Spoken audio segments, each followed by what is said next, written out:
നമസ്കാരം. വ്യാപാരി വ്യവസായി ഏകോപന സമിതി പല്ലാരിമംഗലം യൂണിറ്റിന്റെ നേതൃത്വത്തിൽ വ്യാപാര ദിനാചരണം നടത്തി.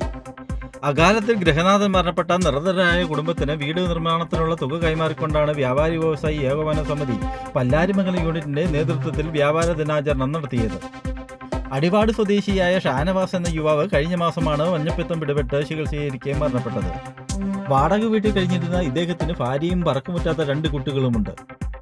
ഈ കുടുംബത്തിന് സ്വന്തമായി വീട് നിർമ്മിച്ചു നൽകുന്നതിന് ആന്റണി ജോൺ MLA നേതൃത്വത്തിൽ ജനകീയ കമ്മിറ്റി രൂപീകരിച്ച് ഫണ്ട് ശേഖരിച്ചു വരികയാണ്. ഇതിലേക്കുള്ള സംഭാവനയാണ് വ്യാപാര ദിനത്തിൽ കൈമാറിക്കൊണ്ട് വ്യാപാരി വ്യവസായി ഏകോപന സമിതി Pallarimangalam unit മാതൃകയായത്.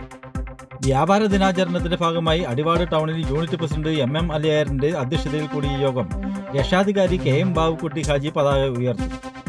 Secretary MA Sheru, treasurer Jose Kandoth, youth wing നിയോജക മണ്ഡലം president Shamjal PM, vice president CH Siddique, ജില്ലാ കമ്മിറ്റി അംഗം ഉമ്മർ കുഞ്ചാട്ട്, വനിതാ wing unit president Jasmine Siddique, treasurer Zeenath Shajahan, Shanavas, ഭവന നിർമ്മാണ ജനകീയ കമ്മിറ്റി ഭാരവാഹികളായ Pallarimangalam panchayat vice president OE Abbas, മുൻ panchayat president PK Moidu, block panchayat അംഗം Nizamul Ismail, Pothanikkad farmers bank director board അംഗം MB Shoukath, Shajahan MB, OE Kareem, Muhiyuddin KH, Mahul MA, Shabi MB, Imphal CM, Ashkar Ali, Ibrahim KP, Ubais MK, Khasim, Usha Vasu എന്നിവർ സംസാരിച്ചു.